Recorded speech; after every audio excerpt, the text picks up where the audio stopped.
Today we're going to have a talk with Ofer about future cities. Just heads up, we're recording this Zoom call, so we won't publish it anywhere, but just be concerned that everything is recorded. And I think we can start. All right, thank you. Hi Liron. I see that Liron is also here with us, and my wife Ayelet. Hello. First, to briefly introduce Tibul Sirli. I hope I'm pronouncing your name right.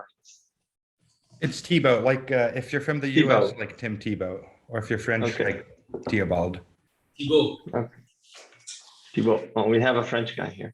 So he's the co-founder and chief researcher of Embryonic group, who are doing a lot of work in the research on special economic zones.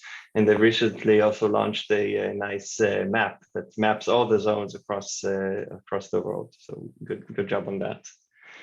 I'll start off by maybe saying a few words on my experience in this industry. I joined Bitcoin in 2013. I mean, I first heard about it, and it was mind-blowing that you could compete with the currencies of governments and generally about transferring value. And then I heard about Liberland in 2015, and that was a really cool idea, right? A bunch of people saw Terra Nullis, no man's land between Serbia and Croatia, and they declared it their own. And we always have these thoughts about what if I could be prime minister of my own country and have a country that the way I like it. I'm gonna share my screen here and share sound. Okay, let's see if this works. Can you see my screen? Yeah. Okay. I can't see you guys, but can you see me? Yeah. Okay, odd. I cannot see you. All right. So, mode. Sorry? Presentation mode. I can try though. Last time I tried it didn't work so well. Yeah, because it takes over my entire screen. That's not convenient. Yeah. Anyway, so yeah, I heard about Liberland in 2015, and that was a really cool idea. I followed it, and I think 1 or 2 years later, I became active, and we opened the first Israeli chapter of Liberland, which we hope will one day be the future embassy of Liberland. And I even got myself a diplomatic passport of Liberland. It's a real passport, but not many places recognize it. And then I think it was 2018 when I read Titus Gebel's book, Free Private Cities Making Governments Compete for You, which was like this aha moment, almost like when I first read about Bitcoin. And it generalized this idea of Liberland, and it wanted to do what Bitcoin did for countries' currencies. It wanted to do for the entire country, or compete on better rules in the market of living together. And if you think about it, we are all clients of a government, right? We're all living in countries, so you could say that it's the largest industry, but we're not happy most of the time. Even if we're lucky and we live in a democracy, then most of the time we're not that happy with the decisions the party that got elected is making, even if it's our own party, because we always need to make these compromises. So even though democracy is a freer implementation relative to other forms of governance that we know on a large scale today, it still has this shortcomings about how different people fight over shared budgets, and then all ask the state to fund them, and politicians, they want to stay in office, so it's easier to spend, and they pull the blankets their way. Then there's increased spending and a rise in debt, and then you need to have some reforms, right? And we saw in history, maybe Nazi Germany can be an example about how democracy suffered from, with the economy, blamed it on minorities, or in Argentina, the debt cycles, the US, of course, the printing of dollars, and in Israel, we see it too. We have all these fighting over budgets internally between the different parts of our society. And I mean, to have this shared budget is a great idea, you know, to pool resources. That's what we do at Collider. I was an angel investor before, and then we decided to open Collider and pool all of our resources together to create something bigger with more impact. So I generally like this idea of pooling resources. And there is this concept called a social contract that is basically what people use to justify taxes. But you know, I didn't sign on the contract. I didn't see this contract, and I don't support all the causes that we have in our country necessarily. And then there is this tension between the benefits or rights of a group or the rights of the individual. And we saw it recently in COVID, that you know, everyone wants to live in a healthy society, but some people think that vaccinations are unhealthy for them. And then there's this question of how much force do we apply? Do we force everyone to vaccinate? Do we make things really hard for those who are unvaccinated? And you know, there is this tension. And now I'll show a short snippet that Paul Romer is giving. So 1 minute. The real challenge then is to try and figure out how we can change rules. Are there some rules we can develop for changing rules? I want to argue that there's a general abstract insight that we can make practical, which is that if we can give more choices to people and more choices to leaders, who in many countries are also people, but it's useful to present the opposition between these two, because the kind of choice you might want to give to a leader, a choice like giving the president the choice to raise prices on electricity, takes away a choice that people in the economy want. They want the choice to be able to continue consuming subsidized electric power. So if you give just to one side or the other, you'll have tension or friction. But if we can find ways to give more choices to both, that will give us a set of rules for changing rules and get us.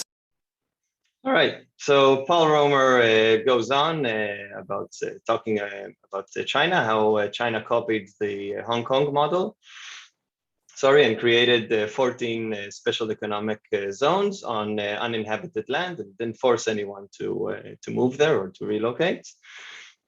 And then about 20 years later or so, ended up adopting a market economy. And it's funny to note that the UK, by establishing Hong Kong and giving it its autonomy after World War II, did more to world poverty than any other aid program. So, you know, the special economic zones have lifted hundreds of millions in China out of severe poverty from eating one rice bowl a day. So another slide I wanna show before maybe seeing if anyone has some questions is kind of the evolution. So starting pre-20th century, we have free ports, which are areas in ports in sovereign areas that goods are not taxed while they're in the port. So people can have exchange of goods, or goods can be in transit while they go to another destination. But the goods will be taxed once they are entered the sovereign nation. in which the free port reside. And we also had city-states in ancient Greek, Egypt, the Roman Empire, Silk Road cities, etc.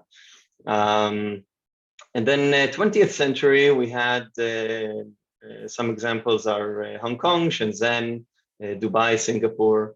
And it's worth to note that the populations around these areas and inside those areas are quite similar. It's the same people, but generally the population inside is much wealthier than the population outside. So the difference is that they just have better rules and more choices. So those places are economic sanctuaries with streamlined services and administration within otherwise restricted economies. So like Shenzhen inside China, or I know personally I visited Armenia and they showed us some smaller special economic zones, one that they were opening for mining, and so that's also another example. Another thing we saw during the 21st century was the free private cities. They started to emerge, and I would classify them into more ideological ones, those that seek sovereignty, and Liberland and other micronations fall into that category. I would also maybe say that the seasteading movement can be in that category. So seasteading is basically this idea that you have cruise ships, right? You have ships. You can be with them in open international waters, out of the economic water of any country, and then you are free to do as you please, more or less. So that's the ideological side, and what I find to be more practical in the 21st century is to find a host nation, and that host nation will give the entrepreneur autonomy on uninhabited land, and then what you usually do is you offer this win-win deal. We give you jobs and we bring investment to the area, and you give us autonomy, and you'll have to make some compromises, right? You don't have full sovereignty, but you need to adhere to some local laws or requirements. So there's this compromise to be made.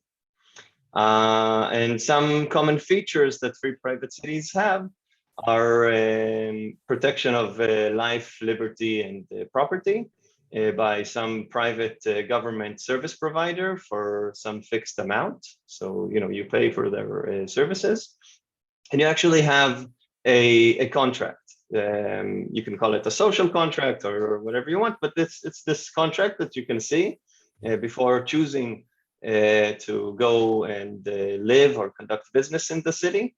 And it states all your rights and duties, between the two parties, the city and yourself. And of course, it's 100% voluntary. The third concept that I like, which we don't have, you could argue that we have examples, but not really, is cloud cities, and it's a term that was coined by Balaji Srinivasan. I hope I'm pronouncing the last name right. And the idea is to form an online community, and when that community is large enough, then you can establish a free private city, and it solves this chicken and egg problem, right? You have you come to a country with already with tenants and with investment, and you show them that you already did the work. And you can hopefully get better terms from the host nation. One portfolio company of ours is going in that direction, which is Sovereign. And maybe we should have Idan on the call next time to talk more about that. And what they're doing is they're tapping into the Bitcoin economy, and which is, they have their own culture, the Bitcoiners. So it's a good fit.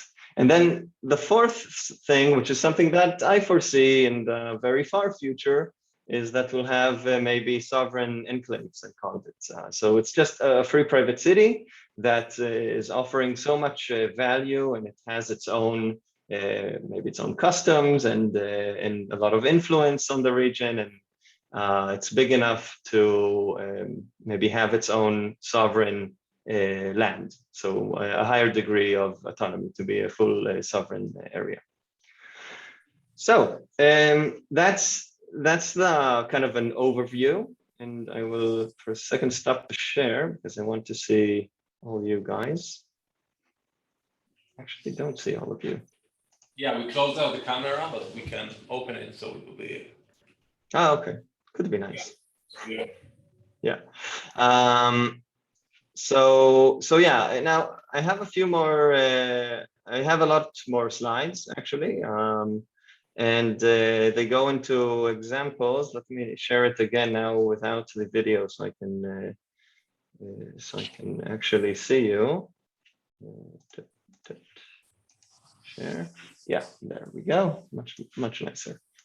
So I have more slides, and I can go into specific examples, right? Hong Kong, Shenzhen, Dubai, with 30 special economic zones within the city.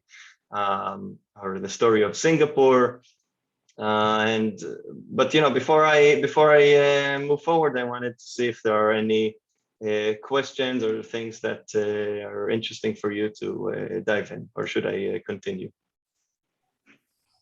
I think, like, for me, I really like it seems like there's a dynamic around, like, eventually this process will end with everything being homogeneous, like you won't have any states.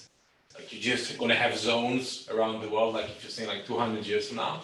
But like the question I'm asking is around you have a lot of friction about, like, maybe it's just in Israel because we're attached, like in Israel, people are very close to their core family, and in the States, people live like in different states and they don't live where their parents live. But you have a lot of like friction points around just moving around based on, economic terms and stuff like that. So how do you think about like the friction of taking yourself out for a place that, end of the day, have like different culture and the ground rules are different and You mean migrating from, let's say, Yeah. today you live in Israel and you want to go into Prospera in Honduras, free private city? Yeah, like that's the friction point that I'm seeing. Like if like in Israel, if I had some kind of a zone in Mitzvah Ramon or somewhere down south, yeah, it might be very beneficial for me to move it and easier, but like you have a lot of friction around moving to different places. It's not like capital, on the press of the button, capital can move around. Like labor has more friction and people themselves, like it has the most friction around like moving Yeah, around. Right. So generally moving particles is harder than moving electrons, right? Than moving information. So that's right. And the idea is that you will have, hopefully, right, we will have also competition within Israel and within every country. So it will be easier to move. And I hope that regulations will also change. I know that for example, for Prospera, so they are making it easier to move to them. So for you, you still need to uproot your family and to take them out of kindergarten, and you need to move to a new place. So that's some friction, and I did it in the beginning of this year when I moved to Thailand. And there is some friction with that, right? So it really, you would, as with any startup, you also always ask this question: does it give me 10 times the benefit, right? I could have stayed in Israel, but if it's 10 times better for me to move, then I will move. So we need to make sure that these areas do give that 10x value, I think. And yeah, going forward, maybe technology will help. This idea of cloud cities, where maybe you'll have a network of cities, and then it's easier. You can be in one place, but you're networked with a few other areas. maybe that would be a sort of a solution. Or the metaverse, 5 should be the metaverse, right? You're physically in one place, but mentally in another. I think maybe if I may comment, it's kind of a mental state that we're in, because now we are attached to the land, to the state, to the culture. But if we envision what Ofer is describing, eventually when you take out the friction of moving, because now it's like moving between banks, it's hard, you don't do it, so you stay where you're at. But if it's easier and you have the choice, so people also can move with their families, but also they can move to places where they culturally belong. So people will look to be in places that they feel more connected than the attributes we look at today. Like today we are looking at people are at race, history, and the future will allow us to be more connected into who we are today, or different attributes that the people care about. Right, and it's also a state of mind, right? People around me tell me that I'm very brave to move to a new country. And for me, it was, I don't feel brave. I felt it was the right thing to do. I wanted an adventure. I wanted a new experience. Life is short. They're brave for staying in the same country and not experiencing something new. You wanna add something, Tibal? Yeah, I just have a very different perspective than Ofer on sort of what's viable in terms of the space. So we mapped out a lot of the traditional old school special economic zones, like the export processing zones. And the truth is that whenever you do something that's very far from what's normal, either it fails and never picks up, like Liberland, or if it succeeds, it gets quashed. And I have some examples that are fairly shocking and that have gone pretty far. So what you have is that you have Belize had a special economic zone program. And what they did is that they just completely stopped charging all tariffs. And the WTO sued Belize, and Belize shut down the entire, and they were penalizing the entire country of Belize, saying, look, we'll stop penalizing your whole country unless you shut down these 6 little tiny zones, right? So typically what special economic zones can do right now is that if there's a very specific issue that you need to face, and I have really interesting examples. So there's some zones that had, in Pakistan, they had illegal arms manufacturing. So they just legalized the weapons production, started taxing it inside the SEZ. There's one zone in Lesotho where there was cannabis production. So they just allowed for the cannabis production. There's a zone in India where there was no genetic modification. So they were addressing where it's very hard to get approval to grow new GM organisms, like new GM crops, because they're worried it will spread and contaminate. So in Genome Valley, the Indian government streamlined approval to grow and if you look at these 5,500 zones, they typically address 1 or 2 relatively minor, and I put the map in the link, regulatory problems. So what I think is that I started out as like a hardcore, like secessionist, almost anarchist, like, 5 or 6 years ago, like, hey, we're going to be able to build these cities, but having actually worked with the real zones and realizing just how constrained they are, my perspective as to how the zones can help can change. So what I think is that there's projects like Prospera and seasteading that are going to fail, but they're going to push the envelope. So what we're seeing with Prospera right now is that there's a special economic zone, Honduras, that has like full-on libertarian privatized court systems. And what I think is that it's just going to fall apart and get crushed and get squashed. But what's interesting is that you're already seeing special economic zones in Costa Rica that are just branded, not as crazy charter cities, that are completely non-controversial. They're branded as green logistics park, right? Low carbon, like logistics. It just sounds so boring. Nobody's going to waste their time protesting against it. It sounds useful and boring. And they're just quietly starting to implement a lot of the private arbitration Prospera has without the fuss. And they're going a little bit less far. And they're able to do it because Prospera pushed the envelope. So I see a much more slow trajectory, much less radical. And I sort of see projects going out there, sticking their head out. As Mao said, the blade of grass that sticks out is the one that gets cut, getting quashed, and the other projects gently moving towards it over 150 years. 150 years. That's a long time. And yeah, Prospera did have their share of battles recently. I'm showing this slide here. They had the opposition from a nearby village, and then other politicians came and joined the ride, and the politicians like to argue, so they took advantage of this opportunity. Can you explain, Ofer, why there was opposition from the nearby village? Sure. I think it was this fear of a Silicon Valley-backed libertarian city. There was also this issue. People will add in a second. There was also this issue with the 5 ruling families on the island that didn't like the competition. You know, they have this grip on the businesses and on what's going on, and now they have suddenly this entity that is competing with them. And then there was some controversy over a water supply that Prospera started supplying water to a nearby village, and then as tensions grew between that village and Prospera, they turned off the water supply.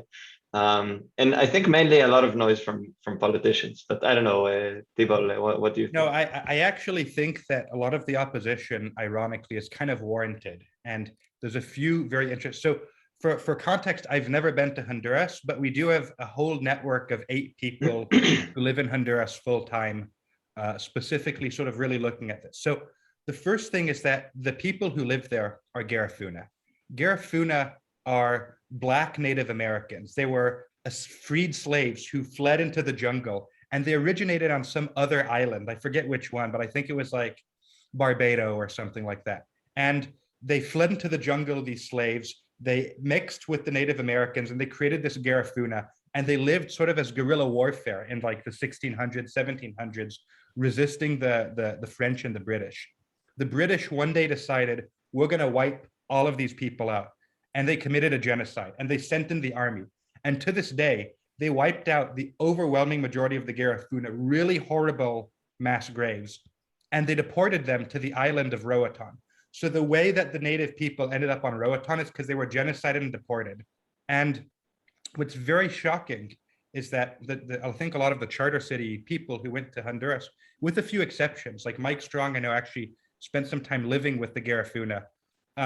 The Garifuna found themselves as this Black sort of Native American minority living amongst the Spanish population. And since the day of their deportation, and they barely survived sort of their version of the Holocaust, they have faced continued discrimination. Notably, the government does not recognize their property rights. So what you do is that what you have a village where they've been living for, since the 1700s, for 100, 150 years. And typically this is for agriculture. The government will say, hey, we're going to have a private plantation to make sugar or bananas or whatever. And they'll quote unquote privatize the land. So when they privatize the land, what happens is that the army comes in, they clear out the Garifuna, they have 3 or 4 phony exchanges between private owners that are connected to the government. And then they produce a record, oh wow, the land has been private for 10 years. In the process of clearing the Garifuna, there's mass murder, mass rapes, mass theft on a scale. Is that the background of Prospera? No, this is not the background of Prospera, but almost, in fact, Prospera avoided the pitfalls. So, but the government has specifically targeting ZA areas. So first of all, when the opposition to Prospera when Prospera came, right, and they're sort of sound vaguely like these historical forces, and there's a lot of weird aspects to it. If you go back in history, the British were saying stuff like, this is going to be like a free port and a bastion of free trade. They were just, they were saying like exactly the same thing that like Prospera is saying. This is not at all the context of Prospera. Prospera was very careful to avoid these issues because they went in and they were aware. So that's the first issue. The first issue is sort of the branding is really bad, and there's this association, and there is a legitimate concern that other ZAs will do this. And ZAs legally have the right to expropriate land. So Prospera has pledged not to do it, but theoretically, on the books, Prospera could do it. So it's just a matter of time, right? In Honduras. Is it the ZAs or the government can No, allow the ZAs ZAs? themselves can actually expropriate land Unilaterally? unilaterally. Any land? No, or just adjacent? first or- add land that is to the land needs to first be added to the ZA, and once it's part of the ZA, they can expropriate. But this is not a problem with the ZA. This is just a property rights problem with Honduras as a whole. Farms can do the same thing. All sorts of projects can, and so that's sort of the first issue. And the second issue that comes in is geopolitical, where Honduras is one of the last countries that recognizes Taiwan, right?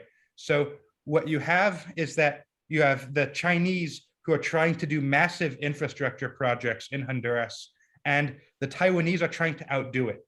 Something like 1/5 of the Honduran economy comes from industrial subsidies from Taiwan. So the Taiwanese are just paying them to keep the recognition, and the Hondurans are taking money from both sides and are always threatening to go to China. But we'll stay with Taiwan if you just give us a little bit more, right?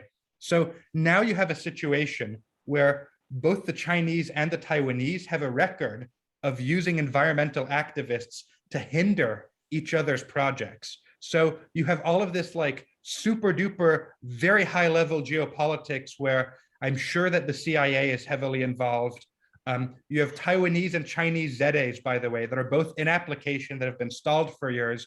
The Chinese built a dam, the Patuca 3 dam. The Taiwanese funded the environmental groups to confuse things. There actually was legitimate land expropriation.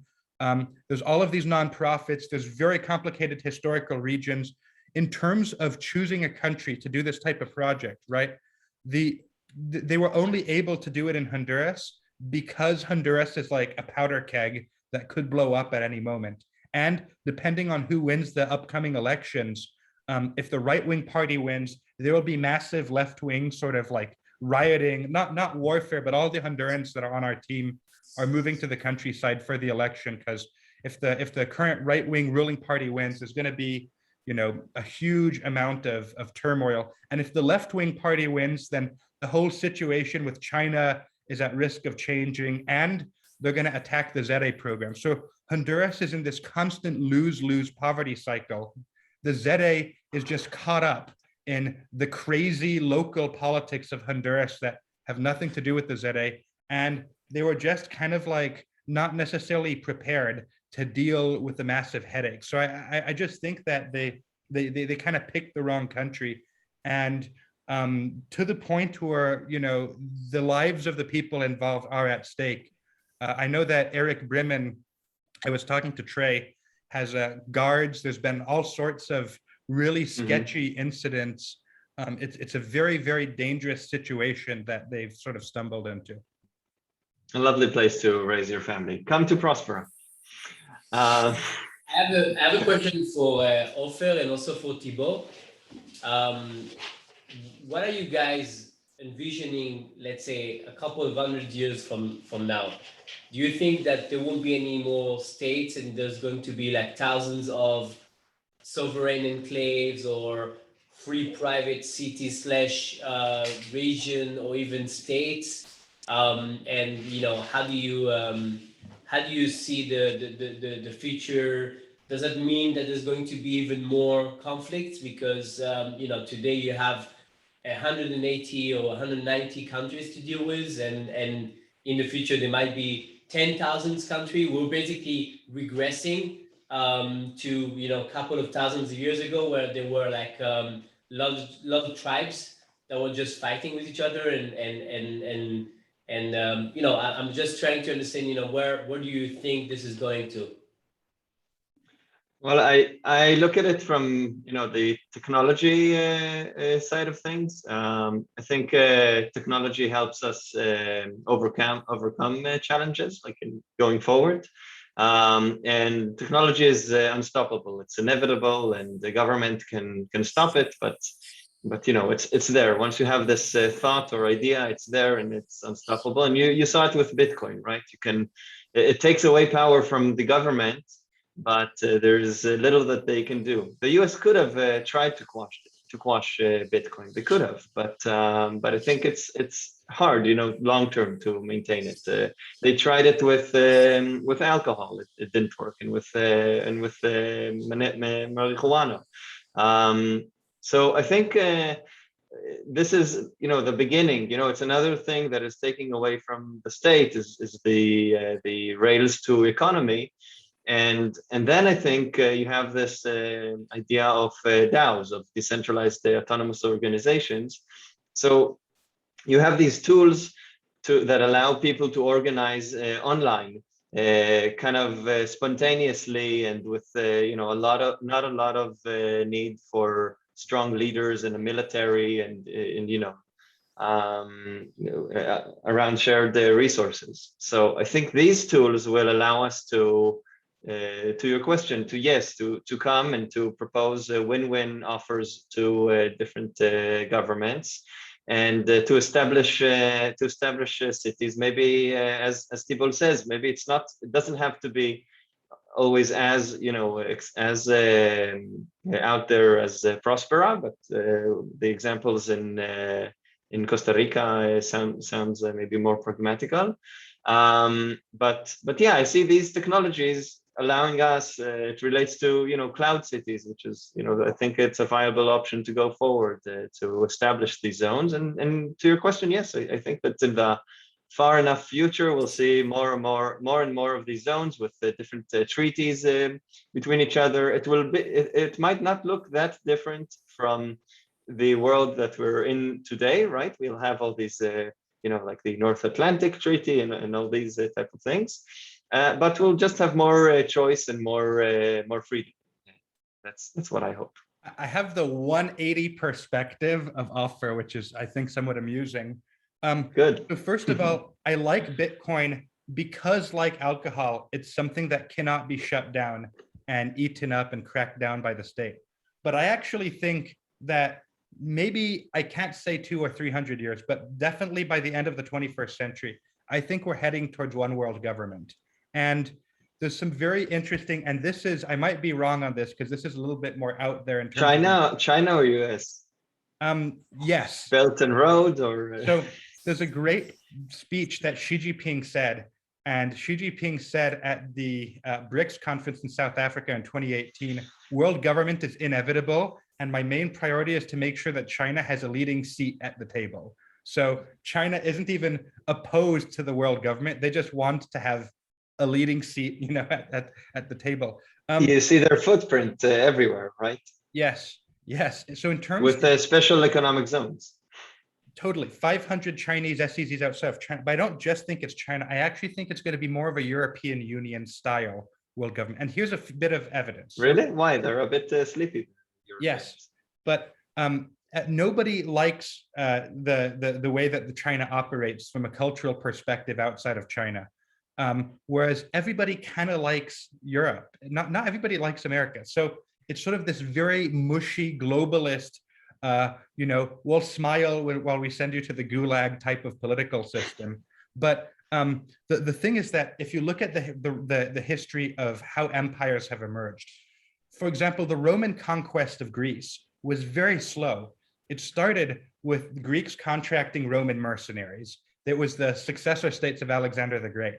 Then the Romans started building the roads. Then some of the Greek city-states became vassals, and there's no easy to identify date before you have independent Greece and Roman Greece. It's very hard to find at any point the frog was boiled alive. If you look at the embryonic institutions of world government, they're emerging as we speak. You have the WTO, you have that suing countries for trade policy, you have the World Health Organization that's suing countries for not locking down enough.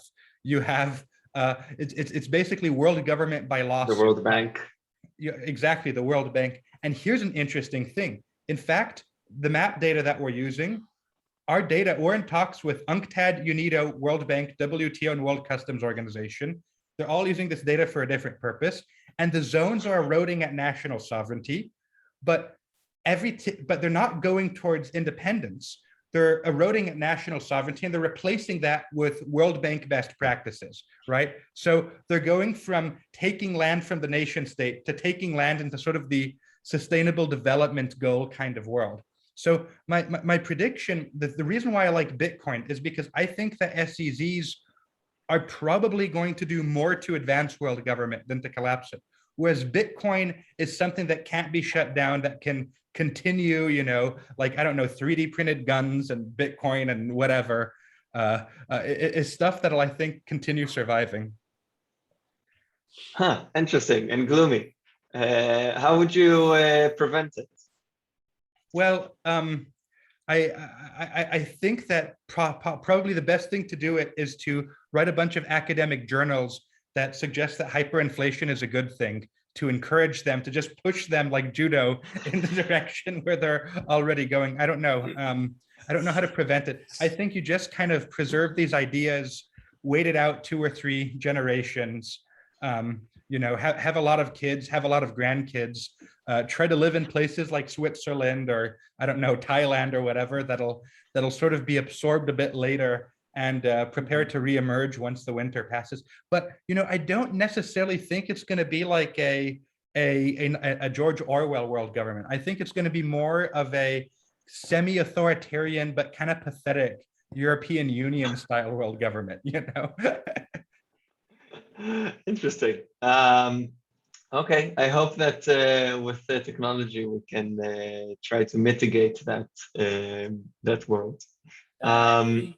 I think nothing can mitigate the human factor, the human element. I mean, technology is great, but there's going. I mean, in order for your vision to succeed, Ofer, you basically need to have like a very high degree of consensus among many participants. It's easier to have consensus when you have one leader, because the consensus is that leader will tell you what to do. Arab Spring. It's easier to have consensus when you have, let's say, 180 countries. I think it's going to be very hard to have consensus when you have like 10,000 or 20,000, you know, different sovereign enclaves / free private city, whatever. You'll have to make sure that everyone prosper, because as soon as a couple of them will be in a war state and other, they'll start basically plotting on, you know, trying to get to a better state, sometime even by stealing or by engaging in bad behavior. You know, human element will, you know, people always want control. It's like it's something you can't really stop in basic human behavior. And you know, unless you kind of reset the baseline for everyone, and you kind of get them at the same level. Even if you get them on the same baseline, it's going to take a couple of 10, 20 years or even 100 years where there's going to be fighting among certain free private city, and they'll probably try to reorganize themselves as countries, and you know, try to select a leader that will you know, protect them or something. You know, it's like we're going back way, you know, backward in order to go again forward to where we are today. I think, I mean, I kind of and it's a dystopian word for me, but I kind of agree with Thibault in a way that I believe that we're going to go into consolidation. There's going to be one form of maybe 5 like super state that will have to play nice together, and they're going to rule the world. And it's not necessarily a bad thing, because someone has to dictate what is the baseline, and someone has to make sure that no one fight with each other. Maybe within that, there could be like 10,000 free private city, but they have to answer to like a higher ruling of, you know, what to do and how to do it within certain constraint of you know, what is an expected behavior of a citizen or of the world. Yeah, maybe I mean, not maybe, I am an optimist, right? I am an optimist. That's why I got into Bitcoin, and why I'm interested in free private cities. But yeah, I guess we'll wait and see. I do hope that the technologies we have will allow us to communicate and coordinate in a matter that will stop this dystopian idea of a world government. So maybe it won't be that bad, right? I'm actually also an optimist, even though it might not have sounded like it. And my main hobby outside of special economic zones is actually medieval history. And I have a medieval history blog. Every week for the last 6 years, I've read and reviewed one book about the history of Middle Ages and antiquity. And what you find is that there have been periods that have been super duper decentralized, that have been a free private cities world, like looking at most of Europe during, say, the 13th century.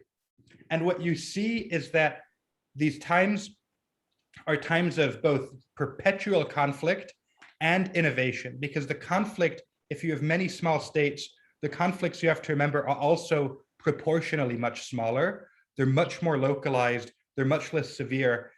The conflicts push the states to be more innovative in a certain way. So it is a war of all against all. But it's this is sort of the environment that gave the Italian Renaissance.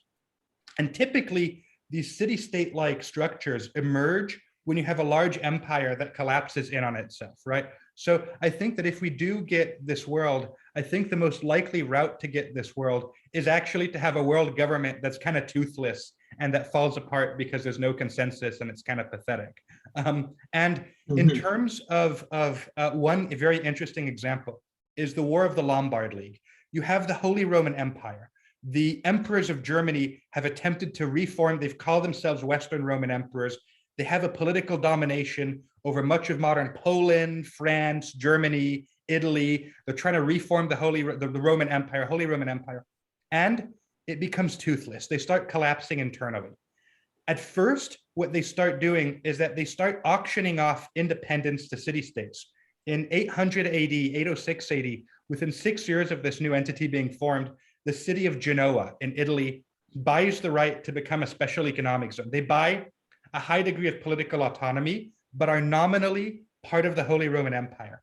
Over the next 200 years, more and more city-states in Italy start buying more and more autonomy, but they're still within the empire. They're still city-states within what's trying to be, in terms of the known world, the one world government, right?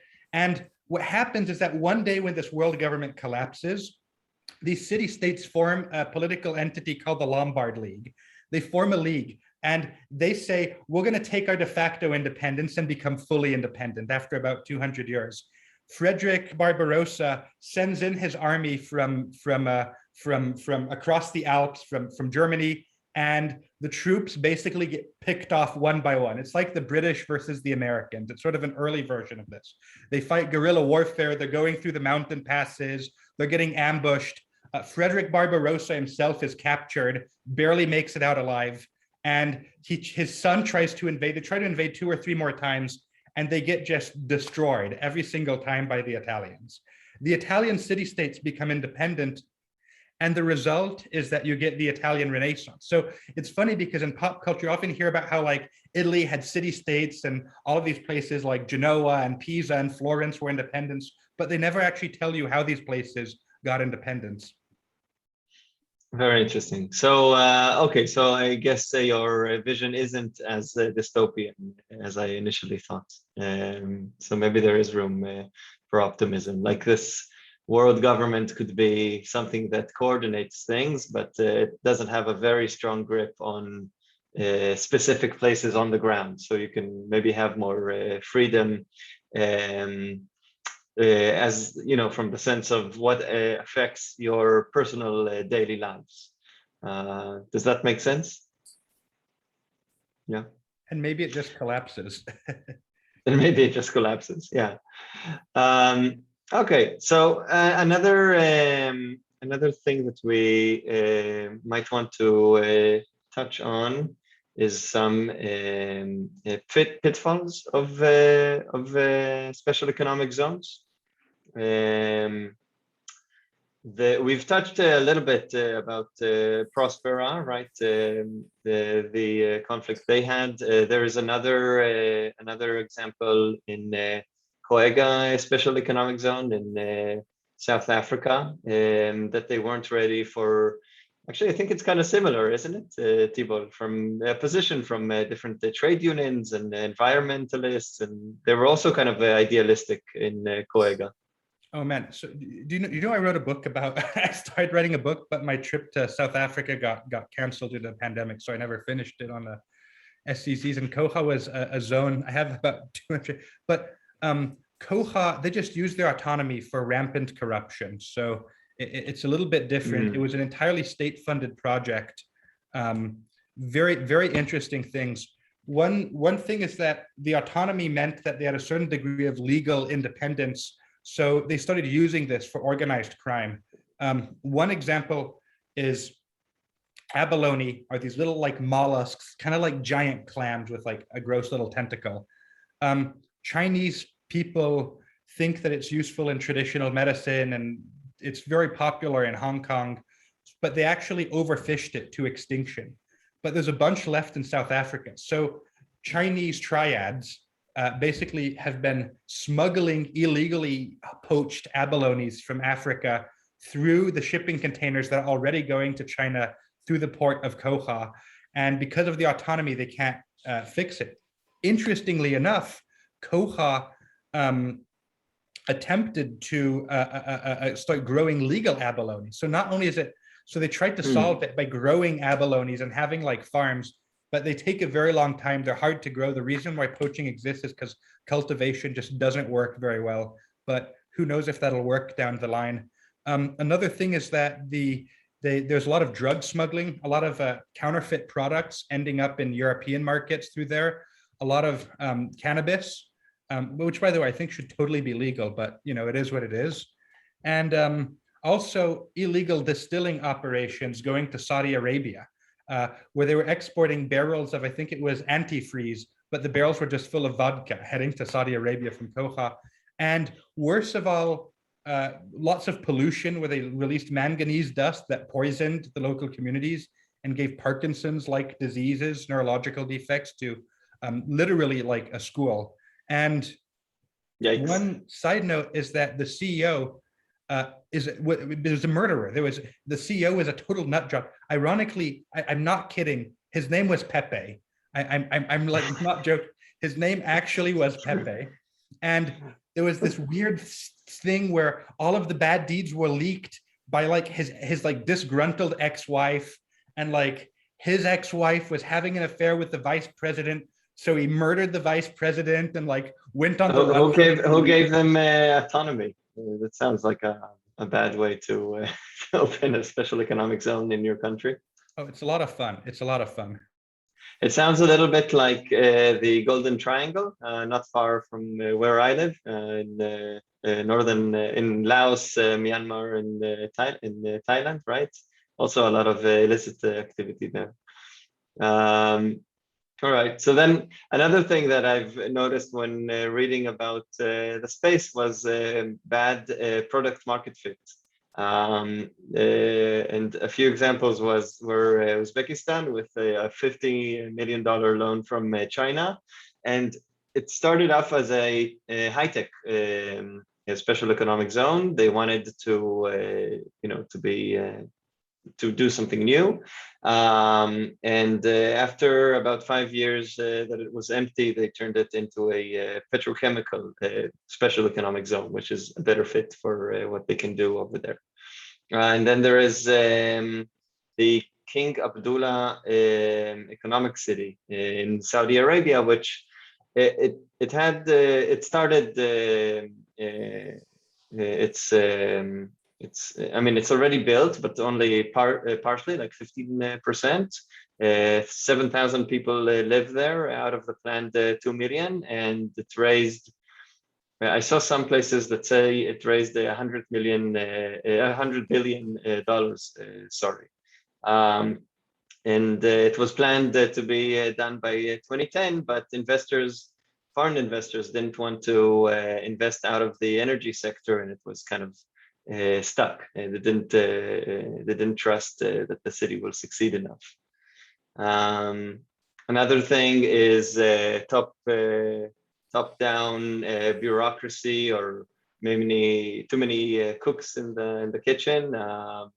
There's this concept called the Hayek's knowledge problem, that the top can't attend to the needs of the bottom, right? And that's why we like free markets, because the information flows through the supply and demand. And then with India, it approved 104 special economic zones, and most of them are abandoned today. And it was partially because officials hold short office durations, and they had little incentive for long-term sustainability. It was part of the government's initiative.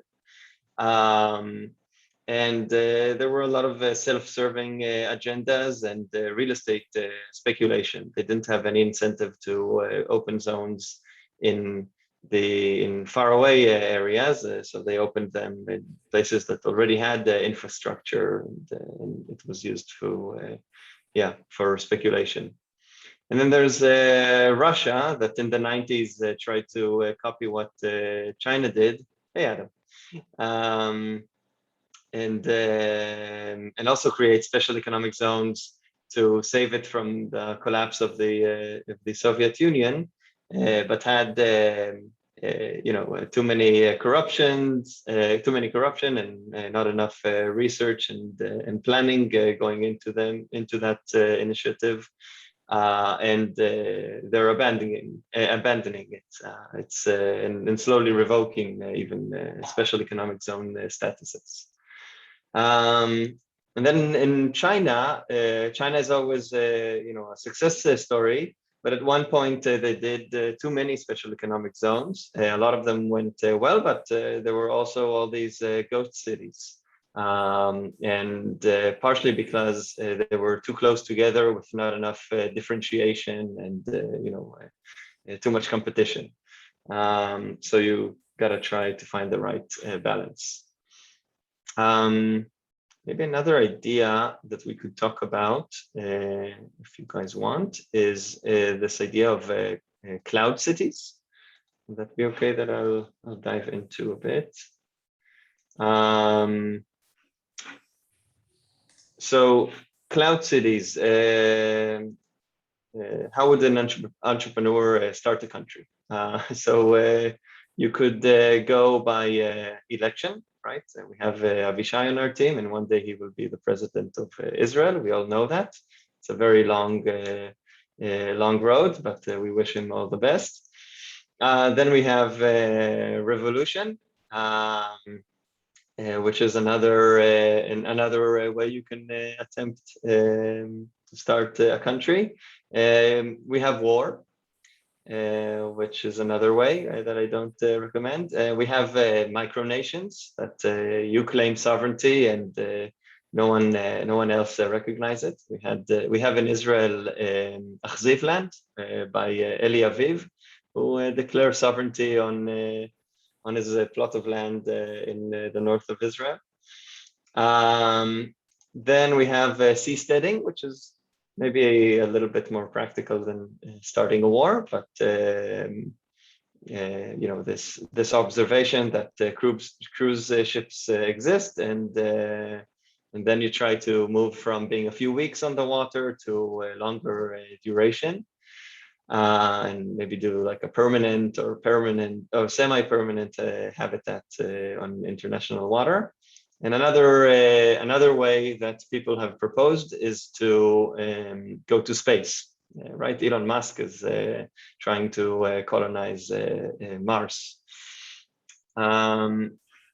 Now, another possibility is to go online first and land last. So you start with building an ecosystem around some common goals, and then you try to establish a physical place. And you could sort of say that we have that with maybe Facebook, right? But Facebook is basically a feudal network or society that is managed by a god emperor called Zuckerberg. And we have a few other examples like that. And then in our portfolio, we have Sovereign that are creating a network nation. So sort of like Facebook, but decentralized, and the people are Bitcoiners. That's the common denominator, and we have our own culture and value. And it's a platform for creating digital property rights that are secured by the Bitcoin blockchain. And the idea is to bring 21st century institutions, so decentralized autonomous organizations, using 21st technology as well, and using network effects that Bitcoin already has. It's a reserve asset, starting to be more and more of a reserve asset. We see MicroStrategies and in Salvador, a few other places, and it has this community of coherent culture and ethos. And of course, any DAO can be a good constituent in my view. And that's the reason, coming back to the discussion before, why I'm optimistic about DAOs. And maybe you're right, Thibaut. Maybe whether we have a world government or not, we'll see these way in which people organize that give them enough freedom, more freedom that they have today in many places. So that's it's another point I wanted to touch. Ofer, in the metaverse world, 20 years from now, everything will be virtual. Why do you need to be physically in a city with other people? Why can't you just do a virtual free private city? You pay rent, you pay taxes in your physical country or whatever, but you spend 90% of your waking up life into, somewhere else. Yeah, and then it doesn't matter really what this world government says, right? Because you're in your own virtual world that is hard to touch, and we have decentralized infrastructure to run all the decentralized servers and no servers. No, I totally agree, and I really like this vision. I love it. I think that for the foreseeable future, we'll still want to move from one place to another. We'll still want to exit the metaverse and live in a nice area. But as we spend more and more time online and work online, and everything is around that world. So it's the value of land might decrease. Right, we might not be as dependent on location, so you can move anywhere. You can move in a nice, quiet place in the desert in Israel, and even though you might not like the Israeli government or taxes or whatever, then you at least have that peace of mind. But yeah, there are still problems to be solved that are related to where to the jurisdiction that you are in. As long as a physical place can tax you in a way that you don't like, then you have it's a problem to solve. I think. I have another. Do you want to say something? I have a few the thoughts. Future Prime Minister, Avishai. I have a few thoughts about it, and actually it touches that point. When I think about how, I agree with you that 20, 30, 40 years from now, there will be cities for the rich people. Okay, I think that's like a done deal already. It will happen. It started already in some cities in the US, San Francisco, Manhattan, and other places will be and started to be a place where it's very, very hard to live, okay, and own a property and basically use all the services around because it's super, super expensive. But I think that we are forgetting a very important thing is that people also care about health structures, like they want to be surrounded by the best hospitals and doctors. They want to be protected by the best army in the world. They wanna feel that whenever they have some kind of an issue, there will be someone that will take care of them. So basically, my question is, or my wondering is, what do you think will happen first?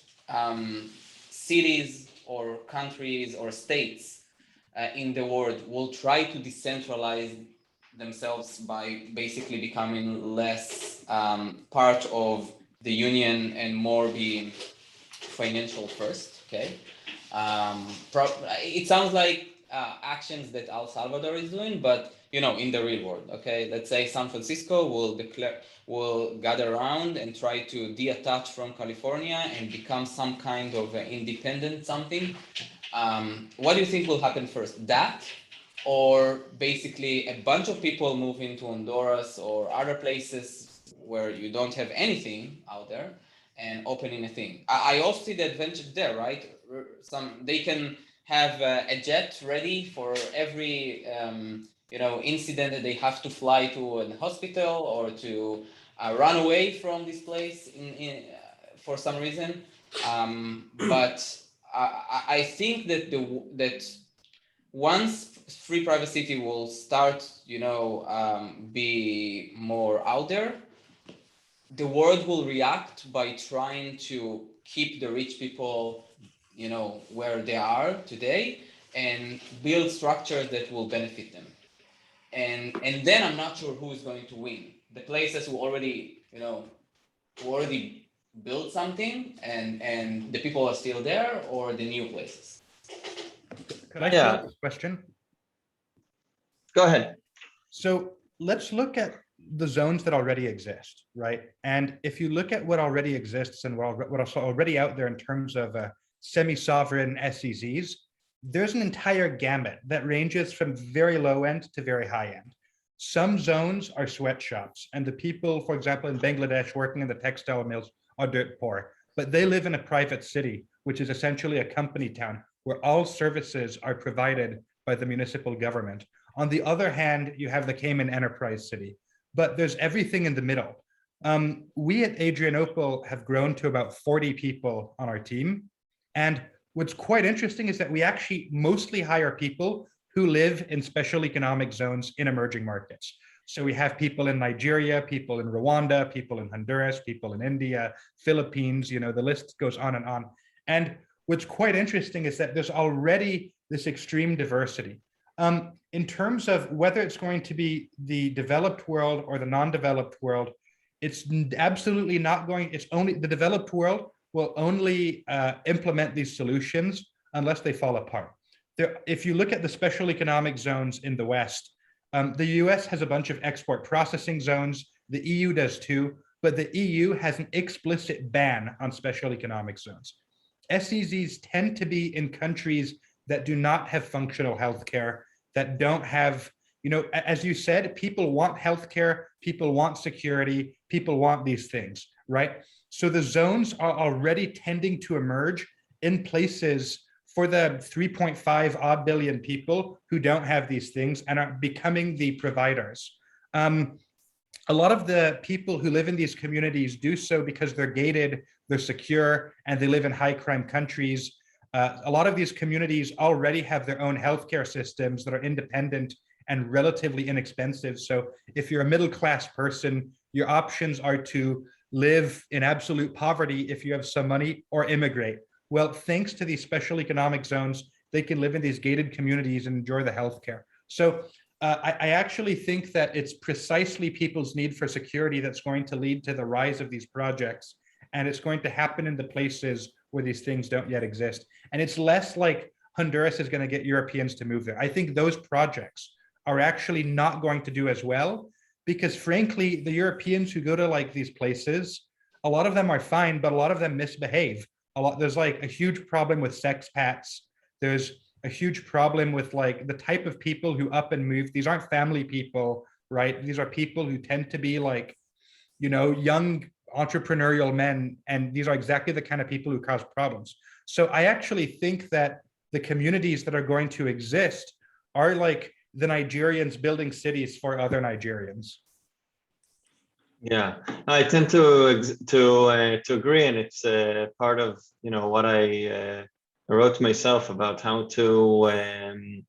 would I create a new city, and it's really important to work with the existing community. And and I think like cars, you have a different type of cars. You have very expensive one and very cheap, and ones that are good for commercial uses and for carrying freight, and ones that are for families. So I think you'll have different types of free private cities. I mean, I don't think, I know there are already different types of special economic zones, right, for different industries, and that are completely different from one another.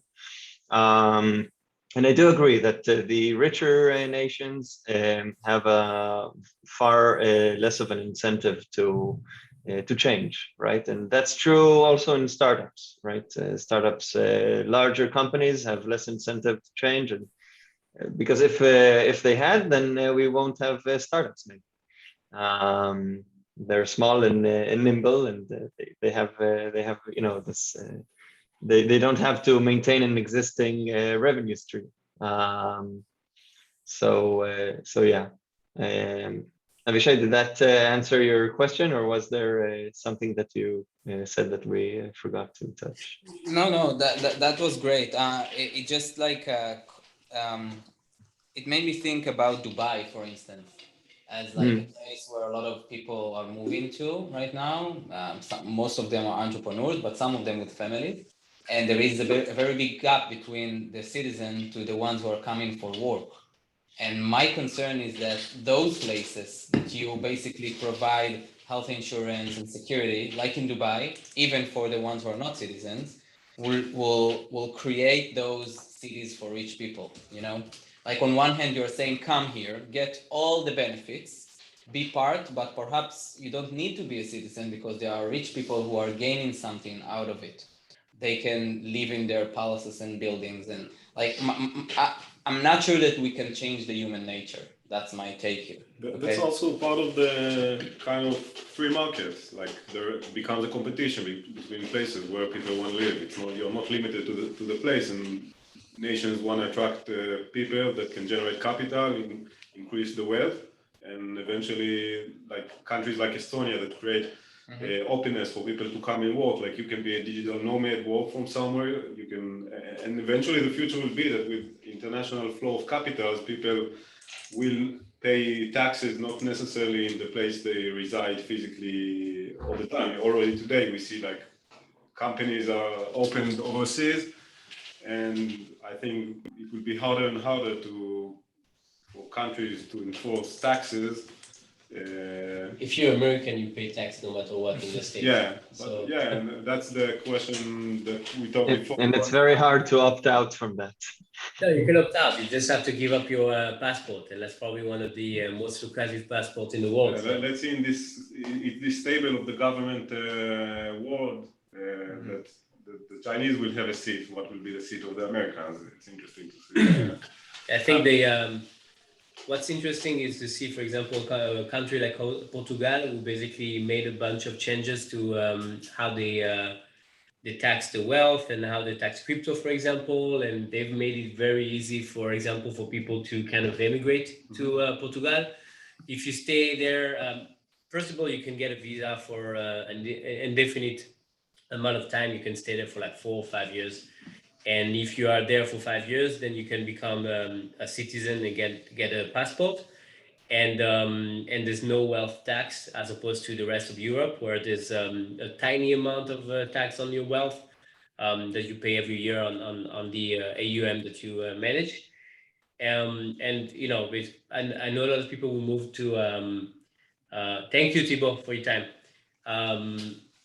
And I know a lot of people will move to Portugal. I know a lot of people who have inquired to actually purchase property in Portugal, I think a year ago I heard about a couple of people who moved there, and now we know more people, and even on the team there are some people talking about moving to Portugal because it's a heaven for people who actually deal in crypto. And my answer is very much like other people here to your question, Avishay. I think we won't see much like cities or people asking for for independence just because they're established. It set a precedent, and there's no way the country will allow people to just break away for the country. The moment it happens, we've seen what happened with Barcelona. The moment it happens, and other cities and region will want to do the same. Sometimes there are some cities who just want to be away from the country. And I think people want to keep the resources, so the country want to keep the rich resources. It's like California wanting to break away from the states. There's no way that the federal state will allow that because California is probably one of the I'm not sure, by the richest. way. I think that it depends on what happened in other Cow places. cash. I think that Israel is very close to react to basically entrepreneurs moving out of Israel with tax with tax benefits.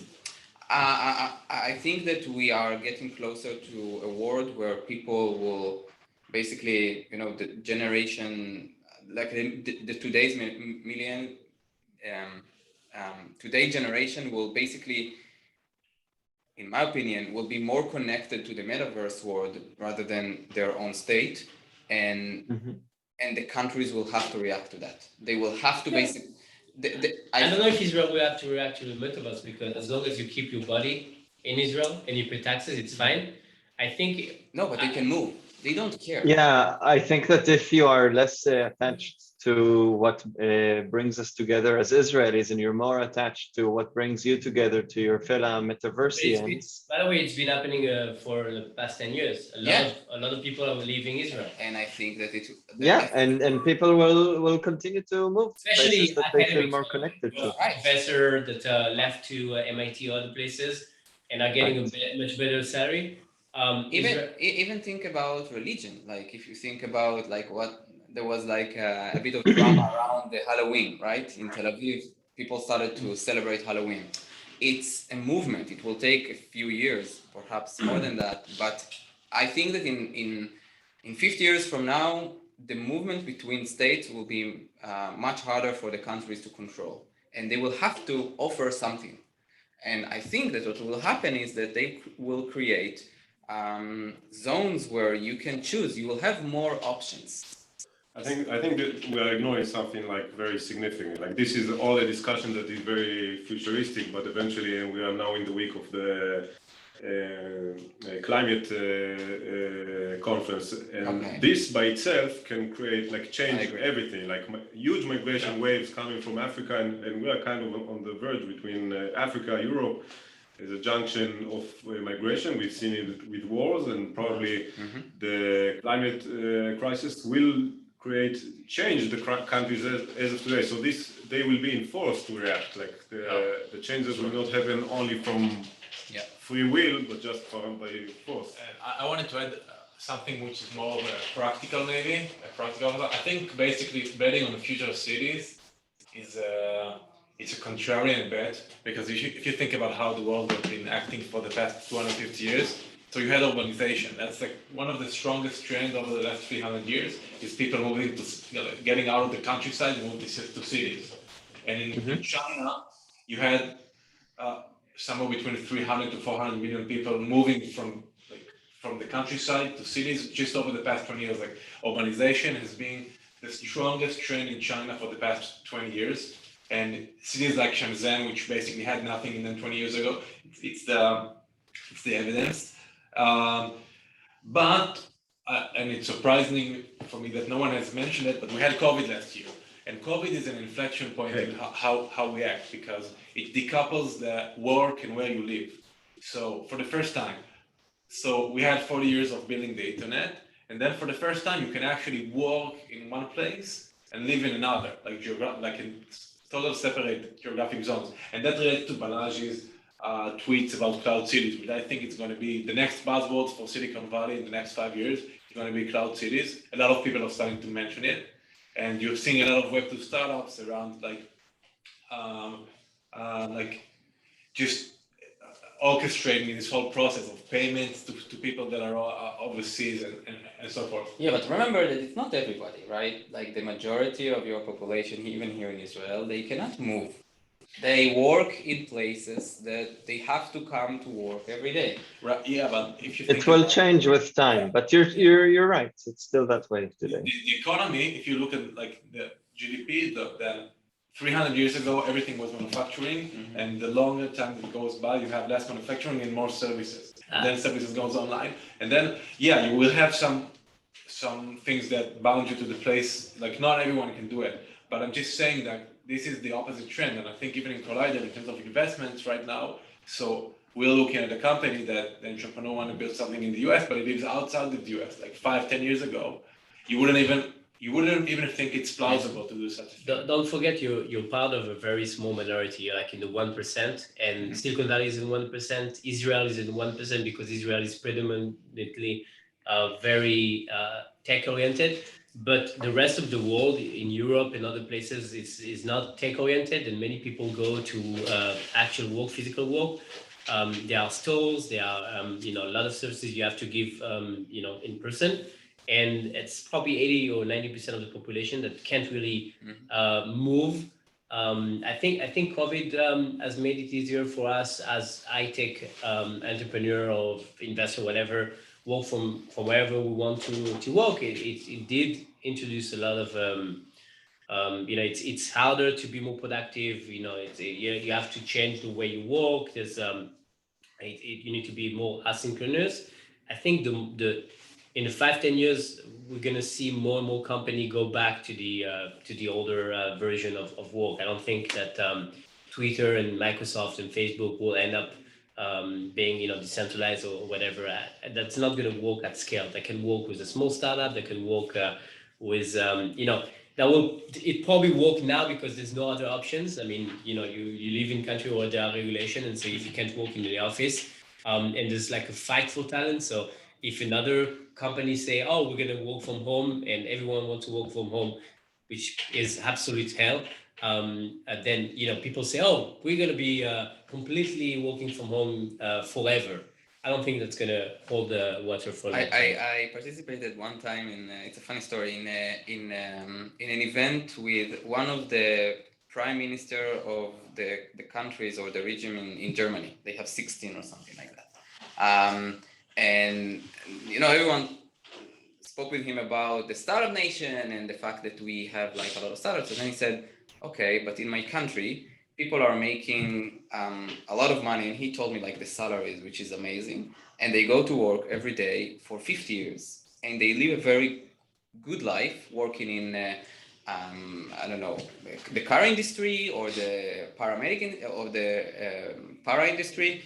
And then, when you realize that in Europe, like you said, a lot of people are going to a normal work and they live a very good life, perhaps they don't want to have this change. But on the other hand, if you think about it, companies like Tesla could totally change the car industry. Like, I think that Mercedes-Benz, they have 100K employees or something like that. And when you think about Tesla, you understand that robotics could actually change the whole process of creating cars. So perhaps those people in 50 years won't have jobs and they have to adopt. So on the other hand, I do agree that we are moving towards a world where, like Idan said, it will be easier for you to order something from a store with no humans. It will be all robotics, and you will basically work in something that will perhaps operate those processes, and no one will be like in Shufersal today, a collector, someone who's actually picking the stuff. No, everything will be being done automatically. So in 50 years, I disagree. I think that the world will be ready for movements. I think so too. And you see the rise in the middle class in Africa, which is small today, but it is increasing. You see it in Nigeria and in In other countries, I forgot Zimbabwe, I think. So that's what we need to have UBI, because there's going to be a lot of unemployment and people will have to get universal basic income in order to live. It's already happening. It's already happening. Hi, everyone. Nice to meet you. Adam, sorry I'm late. I'm listening to everything. It's amazing. I want to say a few things. I think everything that's said is really very interesting and very mind-blowing. I think there's going to be what's called, I call it an SDAO. It's going to be specialized, decentralized, autonomous organizations. I think we're going to have that. That's my personal opinion, where there's going to be people or organizations that specialize in something, and then there might be migration between those communities in the future. As far as taxes, they already talk about taxing internationally, so it's already happening. Yeah, I mean, there's just everything that you guys are talking about. I think it's in many ways already here. Yeah, and even the simple workers, they migrate to other countries to find physical jobs within the country and to other countries as well. Yeah, definitely.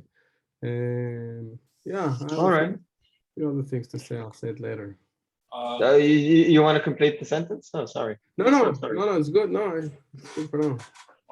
All right, so we need to finish because we're on time. So last comments, Sidan, before I close. No, just wanted to give you a heads up that we're tight on schedule. Well, here I am saying just that. So good. Thank you all for listening. I hope it was interesting and mind-opening, and that it gave you some food for thought. I know a lot of it isn't practical for us today, as a fund. I think a lot of it isn't something that we can invest. Even things that I thought that are really amazing and I should be a part of and invest in. After reading and researching a little bit more, I'm now more cautious after having this process. But I do see a lot of potential in investing in technologies that support this this movement of more flexibility and more choices and freedom. And DAOs and creator economy may also fit in that category, and basically everything that we do.